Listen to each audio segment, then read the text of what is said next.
A nossa conversa hoje, essa semana, como a Juliana falou, foi orientar os meninos a assumir a responsabilidade a partir de uma essência que já é deles, né? Então, como a Juliana falou... Daniel, eu acho que está dando um pouquinho de reverber grave aí. Se diminuir um pouquinho do grave, eu acho que melhor. Então, eles estavam com essa escala aqui no domingo e não tinha vocalista, né? Os vocalistas da banda estavam viajando, não podiam vir e tal, e aí veio essa crise. Quem cantará, né? E aí eu virei para a Laura e falei: ei, Laura, Deus tá doido com você, né? Tá doido para te apertar. Ela: como assim, papai? Aí eu lembrei a ela o livro de Isaías, quando Deus fala isso, né? A quem enviaremos, né? Quem irá por nós? E Isaías fala: eis-me aqui, envia-me a mim. Então eu coloquei para ela esse desafio, falou: agora é com você dizer não para Deus. Aí ela olhou com o olho desse tamanho, como eu sei que dizer não para Deus é algo que ela não considera, eu também não insisti, só deixei isso reverberar. E aí a Michele reuniu esses meninos, e aí ela, Pedro, Biel também. Biel cantou muito hoje também, hein? E, enfim, esse despertar, né?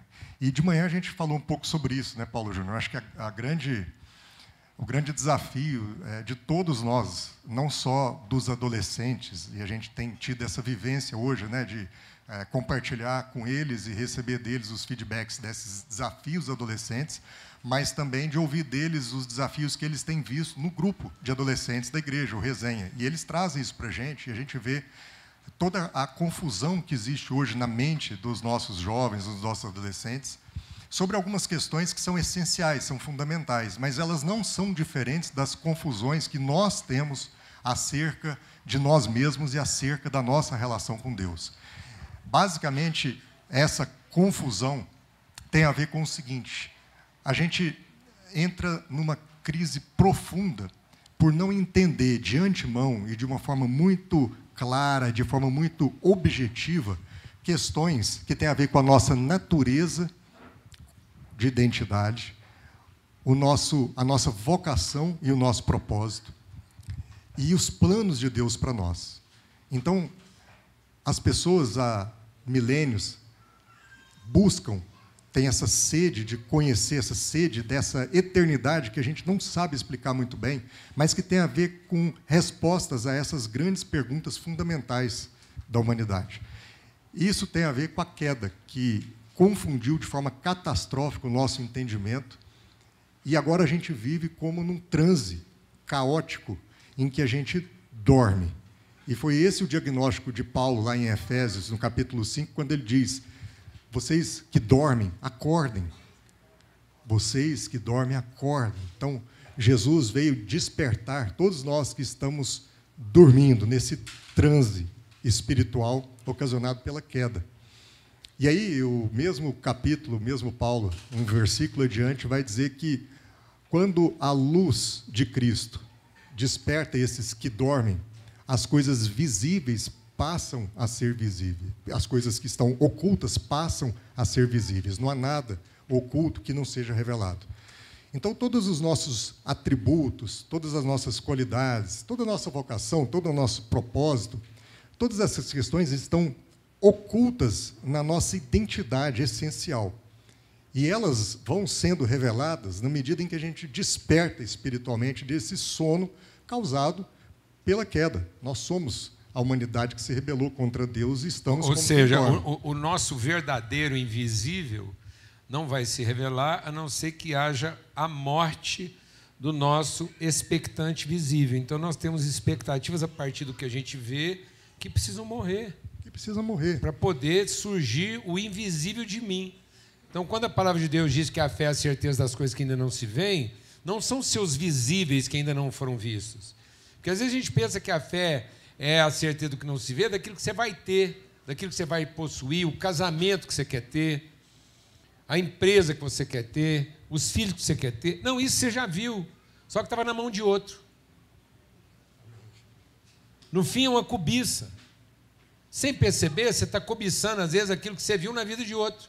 O casamento que você viu na vida de outro, a empresa que você viu na vida de outro, o carro que você viu na vida de outro, os filhos que você viu na vida de outro, e que não são os seus. E não é isso que a Bíblia está dizendo. Os seus visíveis precisam morrer, para que você conheça o seu próprio invisível.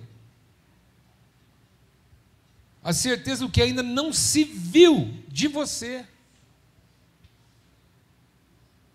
Aquilo que Deus quer fazer, revelar através de você. Quais são os invisíveis de Deus ocultos em cada um de nós? E aí a gente chega para Deus com essa dúvida. Essa dúvida nos consome. E aí a gente não entende de onde está vindo tanta ansiedade e tanta depressão no mundo. É exatamente por fazer perguntas para Deus como quem exige dele respostas. Aí, de manhã, eu usei uma figura aqui, e o Paulo Júnior gostou, eu vou repetir. É como se a gente acordasse todo dia de manhã, aí a gente sai da nossa casa, atravessa a rua, bate na porta da casa de frente, onde mora Deus. Aí Deus abre. Bom dia, Deus. Estou aqui para ter umas perguntas para o senhor para o dia de hoje. Aí a gente vai entrando, aí está lá gente demais ali, está o Pai, o Filho e o Espírito Santo. A gente fala, não, Deus, tem gente demais aqui, posso ter um particular com o senhor? Porque a gente quer falar com o chefe. Aí a gente tira Deus da presença do Filho e do Espírito Santo. O senhor não tem um escritóriozinho aí, um cantinho para a gente conversar? E vai lá ter um particular com Deus, que a gente entrou na casa, que está do outro lado da rua. E aí a gente tira um papelzinho, uma lista, com as perguntas, que são as grandes perguntas da humanidade. De onde vim? Para onde vou? A gente já começa por aí. Vocês entraram, porque eu vou falar uma coisa, eu fui muito impactado quando o Mário trouxe essa figura aqui hoje. E já vou até pedir uma autorização pública para poder trabalhar ela assim. Amém? Você é melhor contador de história que eu. Não, brincadeira, porque é o seguinte, isso é uma cena pedagógica das mais essenciais. Às vezes a gente imagina que vai ter uma conversa com Deus privada, não é nem particular. Você quer ter um privado com Deus, sem Cristo, porque Cristo é sacrifício, e sem o Espírito Santo, porque o Espírito Santo é comunhão. Então só tem um jeito de você ter uma conversa privada com Deus. É sem Deus pensar em sacrifício e sem Ele pensar em comunhão. Então você quer a parte da Trindade que te interessa. Sem sacrifício, Deus não me venha falar de sacrifício, principalmente para perdoar o que me traiu. Porque só Cristo. Aí eu quero ter um privado com o Senhor, sem ter que perdoar quem me trai. E sem ter comunhão com quem eu não quero. Aí isso não é uma conversa particular, amados. Isso é uma conversa o quê? Privada. Sabe que dia que você vai ter uma conversa privada com Deus? Nunca. Se alguém te atender de forma privativa, é o capeta. Você já expulsa que é Satanás. Porque só o diabo quer ter com você conversas privativas em que você não tem que falar nem de sacrifício e nem de comunhão. Você quer ser entendido no seu problema e no seu direito. Só o capeta para te ouvir. E aí nessa listinha tem perguntas do tipo, quem eu sou? Qual é a minha vocação? Qual é o meu propósito? Quais os planos do Senhor para mim? Porque eu preciso saber quais os planos do Senhor para mim, para saber se hoje eu vou sair de casa para fazer o que o Senhor quer que eu faça, porque às vezes eu tenho coisa melhor para fazer. Hoje tem Goiás e Atlético, 4 horas da tarde, o Goiás vai dar um show, e eu tenho que saber se tem uma coisa melhor, porque se não for... E aí são essas as perguntas que a gente faz para Deus. Mas quando Paulo fala sobre isso, lá em Romanos, ele diz que nós somos aqueles que devemos ser transformados pela renovação do nosso entendimento. E eu creio, Paulo Júnior, que a renovação do nosso entendimento passa por nós pegarmos todas essas perguntas difíceis que a gente quer fazer para Deus, e elas são legítimas. Elas partem do pressuposto que Deus deixou mistérios ocultos para que a gente gaste tempo e esforço para conhecer, que a gente medite sobre isso. O João fala sobre isso em uma das suas cartas, que a gente precisa meditar, gastar tempo. As coisas não são assim objetivas, não existe um manual de 10 coisas que eu tenho que fazer ou 10 respostas para as principais perguntas. Há um esforço, Deus quer um processo, Deus quer uma trajetória, uma jornada. E a transformação vinda por uma renovação do entendimento é quando eu separo essas perguntas em pelo menos 2 categorias. Aquelas perguntas que são essenciais E porque elas são essenciais, as respostas são imutáveis, não se alteram. São as perguntas de natureza. E aquelas perguntas que são acessórias a essa natureza e cujas respostas são dinâmicas. Elas podem até mesmo circunstanciais. Circunstanciais. Tantas perguntas quanto as respostas. E, por conta disso, elas são questões de ordem. E a metanoia, a transformação do entendimento, é quando eu consigo fazer um discernimento daquilo que é uma questão de essência, da minha essência, de natureza, daquilo que é de circunstância, daquilo que é questão de ordem. E aí o texto que eu queria trazer a esse respeito, embora não esteja tão explícito assim, porque se fosse, a gente não precisava gastar tempo, está lá em Hebreus, no capítulo 13, no verso 11. Eu queria convidar todos a abrir. Quando o escritor de Hebreus, no capítulo 13, vai dizer assim, verso 11, o sumo sacerdote leva sangue de animais até o lugar santíssimo como oferta pelo pecado. Mas os corpos dos animais são queimados fora do acampamento. Assim, Jesus também sofreu fora das portas da cidade, para santificar o povo por meio do seu próprio sangue. Portanto, saiamos até ele, fora do acampamento, suportando a desonra que ele suportou, pois não temos aqui nenhuma cidade permanente, mas buscamos a cidade do porvir, a cidade que há de vir. E quando a gente olha para esse texto, e a partir dele começa a separar essas grandes questões, eu já digo o seguinte, a grande questão de natureza, que a gente não deveria estar discutindo com Deus, porque a gente não deveria ter dúvidas sobre ela, e foi a questão que a nossa relação respondeu na minha vida, Paulo Júnior, porque você fala que prega um monte de coisa, mas no fundo você prega uma coisa só, né? Que é aquilo que Deus falou para você lá no Rio Corumbá, no dia que a sua primeira versão morreu, que Deus é amor. E porque Deus é amor, a grande pergunta essencial, e essa já fica respondida, e a gente não tem que partir tudo daí, é: de onde viemos, para onde vamos? De Deus. E é para lá que a gente vai voltar. Essa noção clara e indissociável da nossa natureza de que há uma identidade, um DNA, um pertencimento a uma família de Deus. Como a história do filho pródigo, que entra na esbórnia toda, mas lá na frente ele lembra de onde ele veio e ele volta porque tem um pai a esperar. Essa é a grande questão. Mas aí sobram as questões circunstanciais, as questões acessórias, aquelas que são dinâmicas, e a resposta pode mudar. E o dinamismo disso, aí eu trouxe uma outra figura de manhã, que foi assim, se eu quiser contar para alguém acerca do Raul, por exemplo, eu vou dizer, pessoal, o Raul é do planeta Terra, e isso não vai significar nada, porque o cara do planeta Terra pode ser de várias tribos, várias raças, várias línguas, várias nações, então não ajuda muito.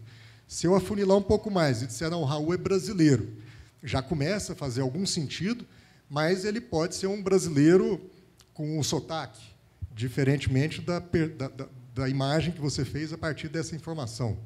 Se eu disser que ele é goiano, às vezes o Raul vai ser para você um goiano, ele pode comer piqui, ele pode ter o pé rachado, mas também não ajuda muito, mas já melhorou. Agora, se eu mostrar uma informação dizendo de onde o Raul é de Goiânia, aí a gente começa a ter mais percepção sobre essas coisas visíveis que são vistas na vida do Raul. Porque ele vai ser um esmeraldino convicto, porque, afinal de contas, você é de Goiânia. Com certeza, ele está dizendo ali, com certeza. Com todo respeito aos irmãos aqui do Atlético, mas hoje tem. E outras circunstâncias, e inclusive circunstâncias acerca de um estigma de religiosidade muito grande dessa cidade, de uma discrepância muito grande de renda. São informações que o lugar traz acerca da vida dele. Agora, essas informações são imutáveis? Porque o que o texto está dizendo é que nós devemos ser aqueles que saímos dos muros da cidade. que saímos das circunstâncias que nos protegem, que nos contêm, nas quais eu tenho todas as regras conhecidas, nas quais tudo é controlado, e que nós, como Jesus, saiamos dos muros da cidade rumo ao desconhecido, rumo, inclusive, àquilo que pode nos matar, rumo a, muitas vezes, dores, porque, muitas vezes, é rumo à cruz. Mas é essa a figura que o texto dá. Nós somos aqueles que saímos, devemos sair dos muros da nossa cidade, porque para nós não há cidade permanente. Mas não temos aqui nenhuma cidade permanente, buscamos a cidade do porvir. O que significa que, se a gente não duvida da nossa essência, se está resolvida a questão da nossa filiação com Deus, as nossas perguntas deveriam ser outras e deveriam partir do onde. Porque o onde, ele é um assunto dinâmico nas nossas vidas e que vai moldar, muitas vezes, as características que a gente transpira, que a gente exala, que a gente exalta a partir da identidade de quem a gente é. Paulo Júnior falou mais cedo que a Alana briga com você porque você incorporou sotaque goiano na sua existência. Eu dei um azar, porque ela estava ali, ela precisou sair por causa de uma responsabilidade nossa. Ela tinha que estar escutando isso aqui, porque a Alana está vivendo um drama, mas porque, como eu saí dos muros da cidade, e estou em outra cidade, ela está querendo agora que eu recupero um idioma que eu não falo mais. Eu falo outro. Agora não adianta. É nós, não é nós. É mais, não é mas. E piorou, porque agora é nós é. Não é nem nós somos. Não é mais andando, é andando. Olha que evolução. Quantas letras você já economizou para falar? Isso é evolução da espécie, não é não? Falando, não. Falando. Falando é muito mais falando do que falando. Porque é falando. Olha o tanto que sai mais natural. É uma evolução da espécie. Né? Outra cidade. É outra cidade. E cidade, nesse sentido aqui, como um lugar onde alguns parâmetros são estabelecidos e que a gente se a gente fica somente dentro deles, é exatamente aí a nossa zona de conforto, que nos impede de conhecer o mais de Deus para as nossas vidas, aquilo que nos expande, aquilo que nos ensina coisas novas. Você sabe por que a gente chama de zona de conforto? Porque é a nossa falta de ideia de que é a zona de controle, porque, na verdade, não é conforto que nós estamos querendo. Ninguém está querendo conforto. Nós estamos querendo controle. Porque a gente acha que o controle vai trazer conforto. E sabe por que as pessoas estão morrendo de ansiedade e depressão e amargura? Porque elas vão descobrir com o tempo que, como não há controle, elas não têm conforto. Porque nada é mais desconfortável do que a ilusão de ter controle. Por isso que o reino dos céus pertence aos pobres de espírito e não aos poderosos. Porque os poderosos criaram a ideia de que a cidade protegida vai dar conforto, mas é a cidade que vai ser desejada, então ela vai estar sempre sitiada de inimigos. Então não há conforto para quem está sempre sitiado de inimigos. Se ela não fosse a cidade sitiada, mas fosse a praça dos irmãos, ela encontraria paz, porque ela parou de procurar o quê? Conforto. Porque quem procura conforto vai ter que ter controle. Como não há controle, você acha que tem conforto, mas você não tem paz. Porque Deus nunca prometeu o quê? Conforto. Ele prometeu o quê? Paz. E no que depender de nós, nós temos que ter paz com todos os irmãos, rapaz. Então, se a cidade fosse mais permeável, amém? Sem tanto controle, a gente tinha paz. E a grande crise que eu enfrentei e muitas vezes me vi perguntando é exatamente essa pergunta, essa grande pergunta, de entender qual é o plano de Deus para mim. Então, muitas vezes eu me vi em crise na minha profissão por achar que aquela não seria, talvez, a proposta de Deus para mim, o plano de Deus para mim, o propósito de Deus para mim. Mas esse é o nosso grande problema. É que, como a gente acha que essas questões elas são essenciais e não apenas de ordem, a gente só dá o primeiro passo, a gente só se lança na jornada, a gente só começa a caminhar quando a gente tem muita clareza de para onde Deus quer nos levar. Só que quando a gente olha para a vida de Abraão, não foi assim. Abraão, Deus falou para ele, falou assim, ó, sai da tua terra e do meio da tua parentela e vai para um lugar onde que eu te mostrarei no caminho. Abraão foi tirado de dentro dos muros da cidade para ir, que não é uma cidade permanente, para ir rumo à cidade do porvir. Literalmente foi isso que aconteceu. Mateus, no trabalho dele, estava desempenhando um trabalho. Por pior que fosse, por menos revelação que tivesse, ser coletor de impostos naquele momento era escória, mas Mateus estava ali, desempenhando aquele trabalho. E, de repente, Jesus o chama sem explicar para onde, sem explicar qual era o novo trabalho, simplesmente chama. E esses homens tiveram a fé de, sem muita explicação e clareza, entender que o plano de Deus para a vida deles era o plano que era revelado na jornada, ao longo do caminho. Porque essas circunstâncias de ordem todas, propósito, vocação, tudo aquilo que, tirando a essência que é imutável, pode variar na sua vida, porque você pode fazer coisas diferentes ao longo da jornada, porque Deus vai te colocar em circunstâncias diferentes. Eles entenderam que tudo isso ia sendo revelado ao longo do caminho, mas em todos os momentos, nos onde que Deus os colocasse, com os quem que Deus os colocasse, fazendo o que Deus os colocasse para fazer, eles estariam cumprindo o exato plano de Deus para a vida deles, naquele dia que se chamasse hoje. E a ansiedade vem porque a gente não sai dos muros da nossa cidade, entendido como essa zona de conforto, esse lugar de controle, porque a gente quer ter plena informação de tudo. A outra alegoria que a gente usou mais cedo foi de você se entender como um carro, né? E aí você se entende como um carro de luxo, uma Mercedes, uma Ferrari, porque você tem, às vezes, visões acima do que Deus as tem de você mesmo, então você acha que tudo que você tem, todas as posses que você tem te define, beleza, essa é a sua percepção de si, ou você se entende um Fusca, né? Porque tem gente que se contenta e se acha, né, um cara top assim com o Fusca, mas é quem você é, ou no mais ou no menos, não importa, você se enxerga assim e, de repente, Deus te leva para um onde que você olha e fala assim, meu Fusca não anda aí não, porque Deus te leva, te apresenta um lugar, um onde, uma cidade do porvir, que, por exemplo, pode ser um campo arado. Aquele campo arado depois de uma chuva, pensa um atoleiro. E você olha e fala assim, Deus, o que o senhor quer que eu faça aí? E ele simplesmente fala, entra. Você fala, eu vou atolar. Meu Fusquinha é tração traseira, minha Ferrari é muito baixa, isso não passa, não.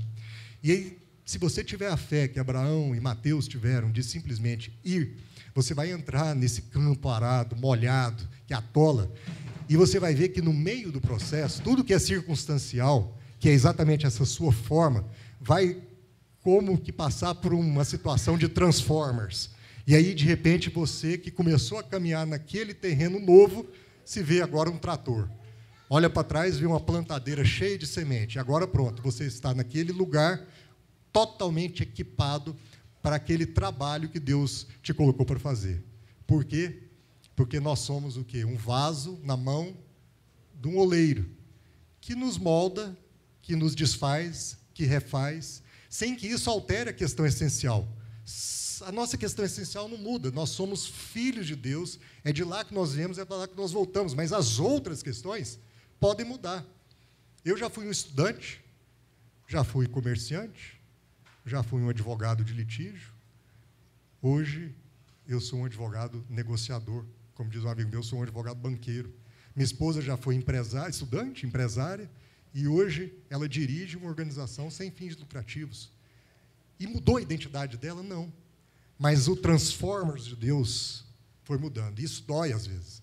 Porque Deus também é um agricultor, que está lá, uma videira que às vezes não está produzindo, e ele não tem problema de passar a tesoura. E às vezes a gente entra em crise, porque a gente quer que essa informação do que Deus vai fazer para a gente entrar no onde que Ele tem para nós, hoje, seja dada antes, senão a gente não caminha.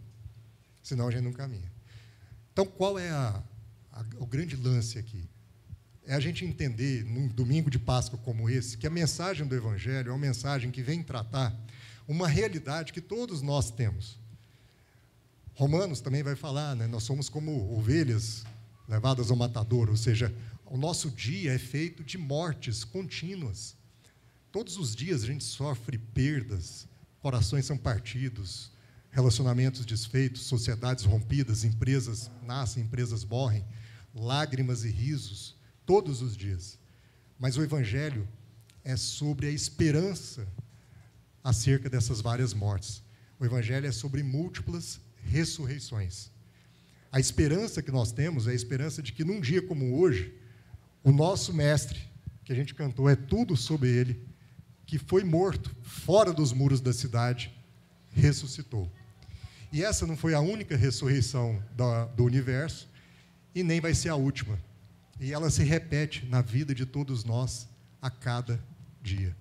Então, quem está pronto aqui para morrer num lugar que Deus ainda vai te revelar, mas fora da sua zona de conforto, na certeza de que essa morte não te deterá? Porque talvez quem está pronto para morrer, você vai falar, não, eu não estou. Mas e se eu te disser que você pode ter a certeza de que isso não te para? Porque há uma promessa de ressurreição, de redenção dos processos. Quem está pronto para perder o que tem? Quem está pronto para perder o que tem? E tomar posse daquilo que acha que ainda não tem? E aí, talvez a gente chegue lá naquela nossa figura inicial de uma outra forma. Talvez a gente acorde todos os dias e, ao invés de levantar da cama e atravessar a rua para entrar na porta da outra casa, para encontrar com Deus, a gente acorde e descubra que nós já estamos na casa de Deus, com Deus. E nós não precisamos sair de lugar nenhum para encontrar com Ele, porque Ele já está conosco. E aí a gente chega para Ele, não chamando mais nem de Deus, a gente o chama de Pai. E a gente não se incomoda de ter com Ele conversas que não sejam individuais, porque ao invés de ir para o escritóriozinho dele conversar um papo privado, a gente senta com Ele numa mesa, e ali está cheio de gente. Ali está o Pai, mas também está o Filho, também está o Espírito Santo. E ali a gente vai abrir as nossas questões.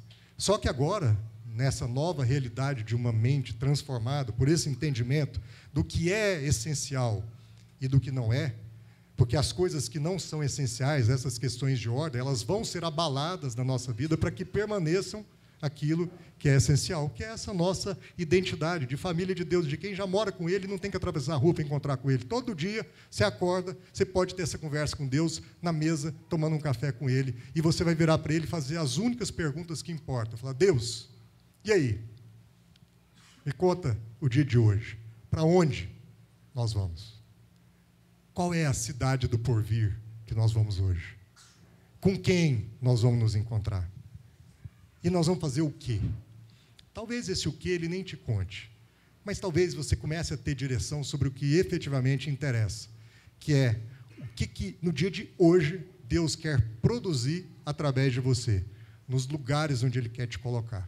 Isso pode ser uma cidade diferente, mas às vezes é numa casa diferente, é numa visita diferente, às vezes é numa empresa diferente, pode ser com gente diferente, às vezes repetem as mesmas pessoas, mas às vezes você conhece quens novos, e tudo isso vai fazer sentido para você fazer o que Deus quer fazer.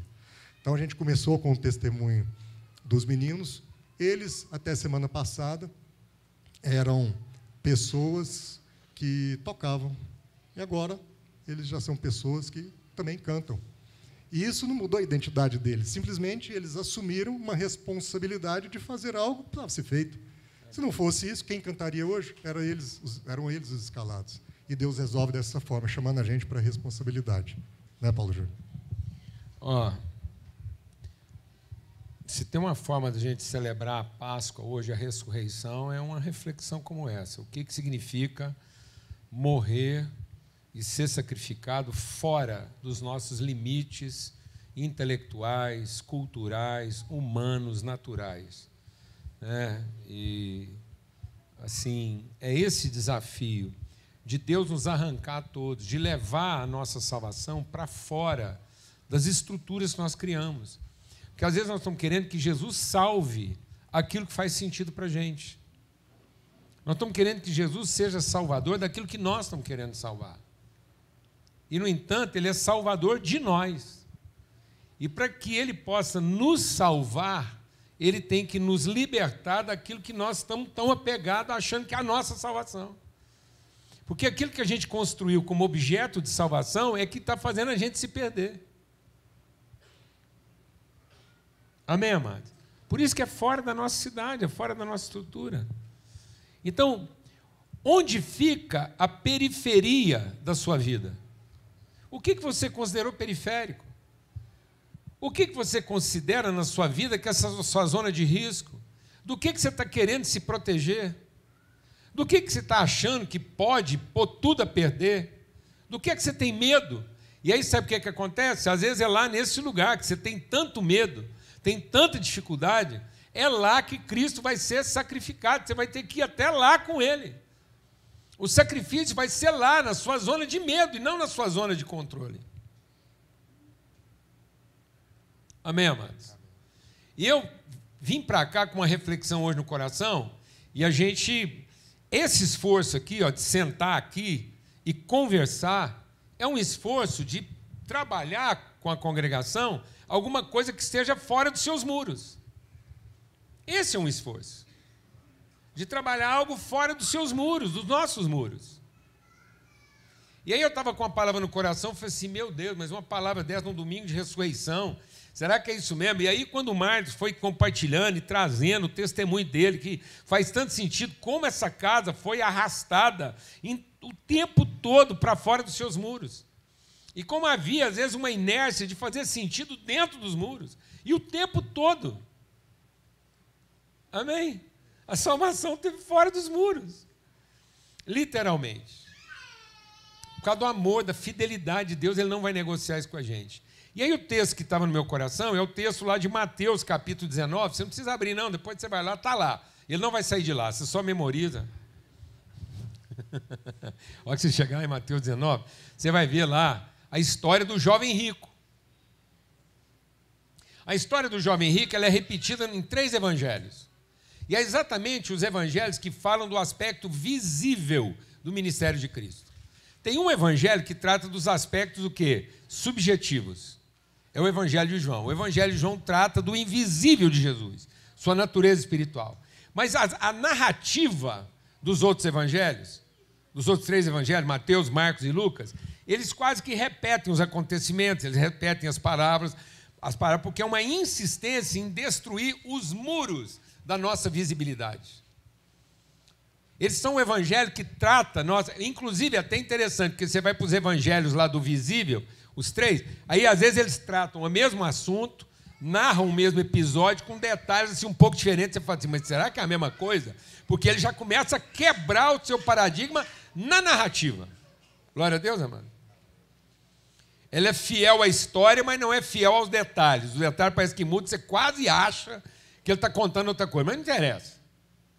Amém? Está lá. Para nos afetar. E aí, a história do jovem rico. E aí eu quero compartilhar algo aqui com vocês dentro dessa narrativa do Marlos. E quem anda com a gente sabe que o que eu vou falar aqui agora, 0 preconceito social. Quando a gente fala aqui de cultura social, nós estamos falando o tipo de pensamento que a gente desenvolve a partir do momento que a gente associa a minha cultura ao patrimônio que me garante.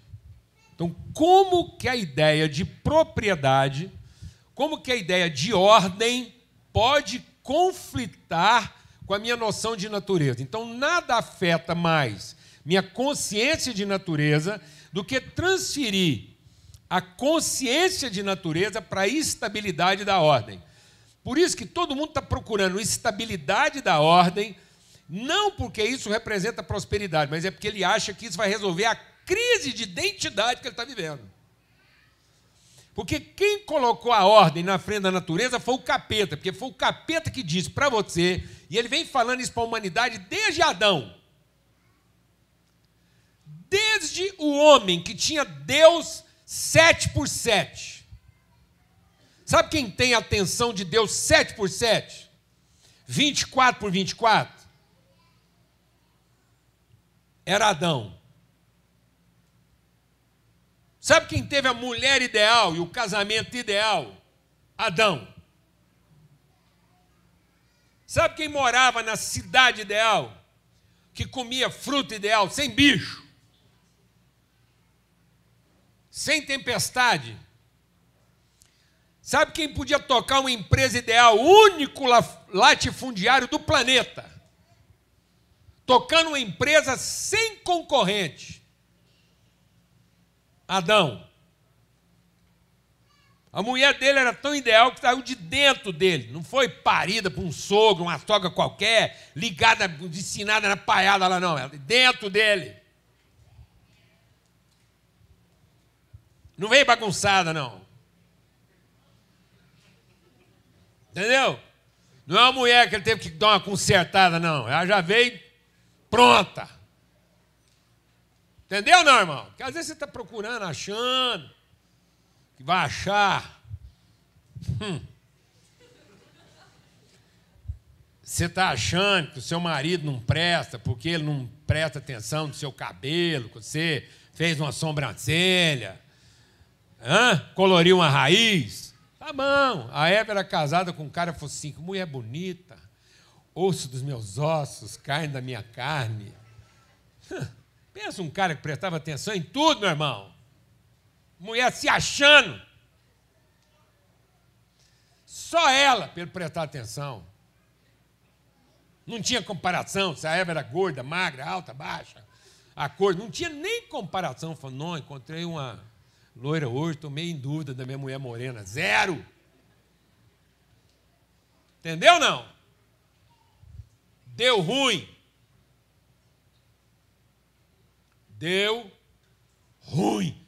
Num goianês, para não ter dúvida. Não estou pregando outro lugar, estou compartilhando aqui, então tem que ser na linguagem. Deu ruim. Primeira música, depois da queda, foi sofrência. Se pedisse para o Adão fazer uma música, era sofrência. Ia ser um sertanejo sofrência. Quem acha que não? Se você escutasse o Adão cantando a primeira música depois da queda, você ia achar que você estava onde, amado?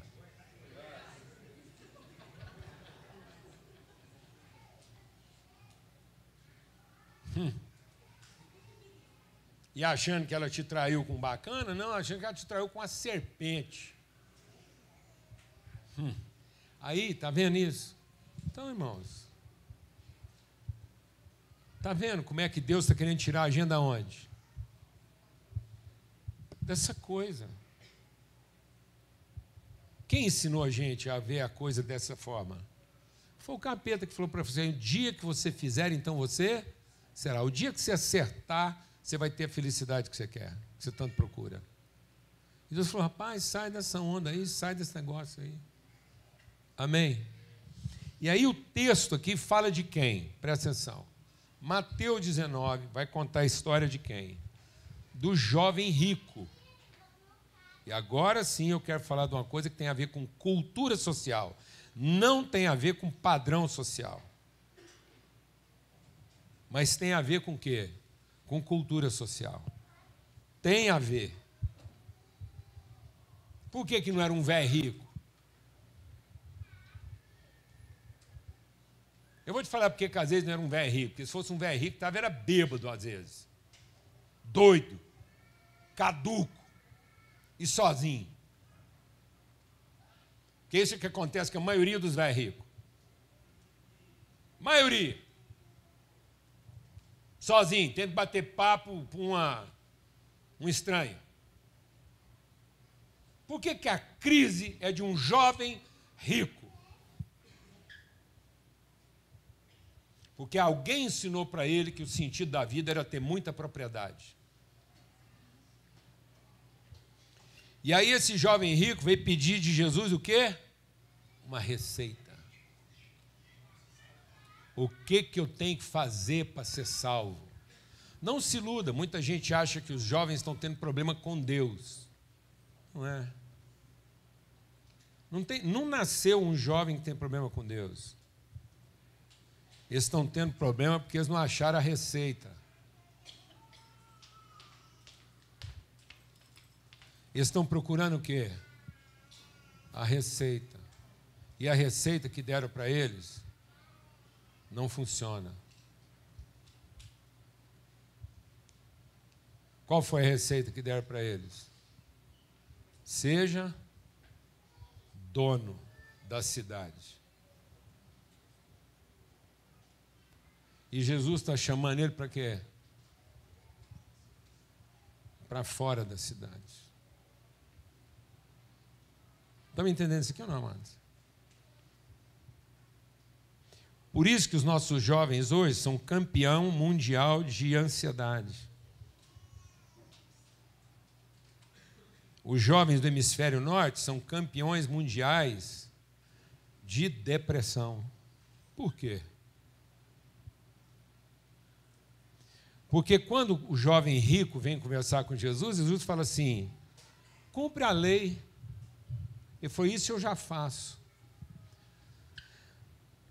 A Organização Mundial de Saúde, eu vou falar uma coisa aqui trágica, mas tem que falar. Senão o povo não acorda. Eu vou ler para vocês, porque às vezes a Organização Mundial de Saúde declara que o índice de suicídio entre os jovens aumenta a partir da classe média. Entre os mais pobres, ele é sensivelmente menor. Uma das conclusões é: isso oculta um outro dado impossível de ser quantificado. E ele diz assim: talvez porque os pobres aprenderam a colaborar mais e a sentir a compaixão uns pelos outros.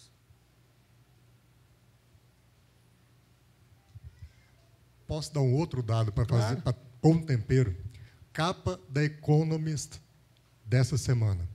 O perigo da medicina de gênero.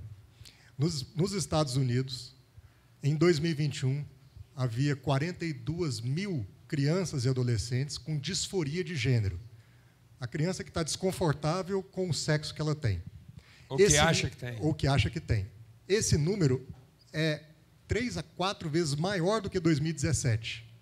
Então, em 2017, nós tínhamos uma quantidade que, em 2021, dentro dos Estados Unidos, você falou de depressão na América, é quase 4 vezes maior do que agora recentemente. Pré-pandemia, pós-pandemia. E a revista, que tem um viés nitidamente progressista, ela também se assusta com essa situação e fala: espera um pouquinho. Aí ela traz a cirurgia ou o procedimento transgênero que implica em você, no caso do adolescente e da criança, bloquear a puberdade e inverter o hormônio. Então, você dá testosterona para o menino, estrogênio para o menino, e chega num ponto em que você, por cirurgia, retira seio, inverte o... É isso. Essas disforias, elas eram, há 20 anos atrás, identificáveis em pessoas que lutavam com isso há muito tempo. Então, o adulto procurava esse tipo de procedimento, há 20 anos atrás.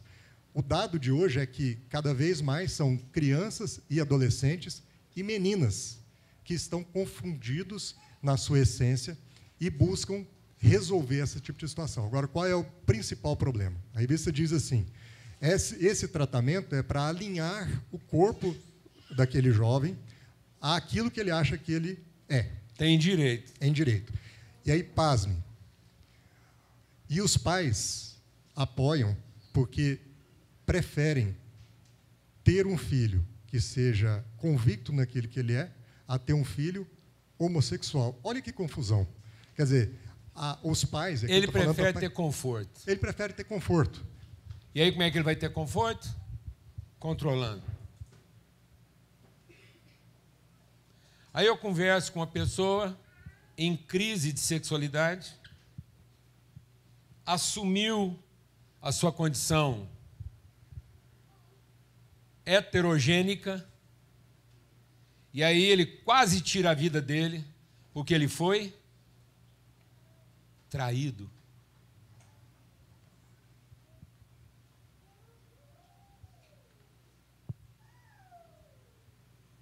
Está vendo, irmãos? Pode vestir de papagaio, mano. Pode fazer o que quiser. Pode morar no Alasca. Que a nossa questão não é aquilo que a gente controla. A nossa questão é exatamente aquilo que a gente não controla. Opte para ser o que você quiser. Se fantasie, escolha o que você quiser fazer na vida. Sabe o que é que você não vai resolver? O senso de ser traído. A ideia de que nós não temos posse, nós não temos controle. E nossas expectativas vão continuar sendo frustradas, porque o jovem rico se despediu de Jesus porque era dono de muitas coisas. E Jesus falou, tá bom, você quer uma vida que você controla? Você quer a vida que faça sentido? Você quer a cidade que você construiu? Beleza, foi isso que eu já tenho. Jesus falou para ele, constrói uma cidade, controla ela, cria leis, obedece às leis que você criou. Isso vai te salvar. Ele falou, eu já tenho tudo isso. Eu falei, então tá bom, você já tem tudo isso? Então agora sai da cidade e se sacrifica em favor de alguém que você não conhece. Ele falou, isso eu não quero, porque eu quero continuar sendo proprietário. Sabe, amados, a gente receber uma banda como essa aqui hoje diz muito para a nossa vida. Porque para finalmente chegar a ter uma banda como essa aqui, sem gerar sobre vocês nenhuma expectativa. Vocês não têm que pagar uma conta. Pelo amor de Deus, você não volta aqui para pagar uma conta. Amém? Conta zero. Mas ter uma banda aqui que fez essa caminhada, custou muito e custa muito hoje. Sabe por quê? Porque a maioria dos pais querem uma congregação que ofereça para eles uma prestação de serviço que eles controlam para suprir as suas carências de conforto e segurança. Só que um jovem rico é muito difícil você enfiar ele no reino dos céus. Porque se a condição da cultura social dele fosse outra, tudo na vida dele era privilégio, oportunidade e satisfação. Porque a cidade dele não tem muro, ele não tem o que proteger.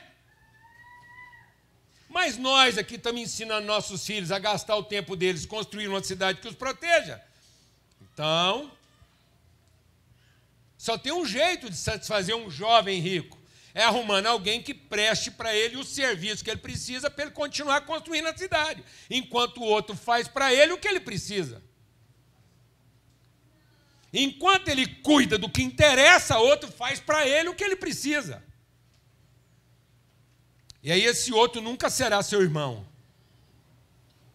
Alguém está entendendo a conversa ou não? Isso é uma trajetória longa. Porque é totalmente diferente. Se fosse um lugar onde todo mundo fosse carente, não tem muro mesmo. Então você tem que ir lá e fazer o quê? Fazer tudo o que a cidade precisa. Mas num lugar onde a cidade tem tudo o que ela precisa, nós temos que ajudar os nossos filhos jovens a fazer o quê? Assumir responsabilidade. Porque direito já nasceu sabendo. Amém? Amém, irmãos? Alguém está entendendo ou não? Direito já nasceu sabendo. E é lembrado do direito que tem desde a hora que nasce.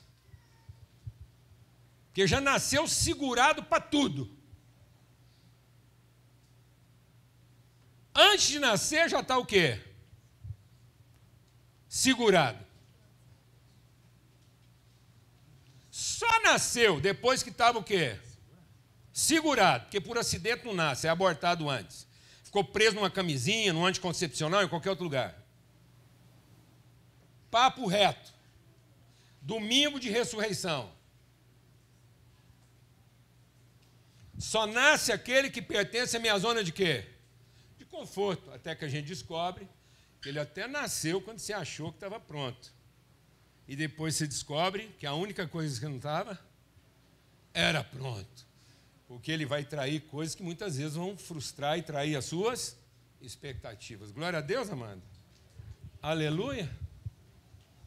Nas mais diferentes formas. Feliz Páscoa.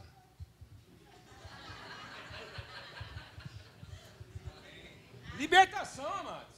Feliz Páscoa.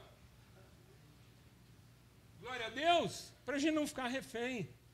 Olha o que essa família, essa casa, nós estamos recebendo aqui hoje, de testemunho, de vida, de fé, para todos nós. O desafio da gente encontrar Cristo onde? Fora dos muros, porque não há cidade o quê? Permanente. Por mais que você estabeleça uma ordem, ela não é o quê? Permanente. A ordem não é permanente, a natureza é permanente. Glória a Deus, amados. A natureza é permanente. Abracei o homossexual traído como irmão e disse: você não foi traído, você tem se traído, achando que nunca seria traído. Sabe qual é a nossa maior traição? É achar que a gente nunca seria traído só porque a gente construiu a cidade. E a cidade não vai nos proteger, porque a cidade não é permanente. Nós só vamos conseguir conhecer Cristo fora da cidade. Amém?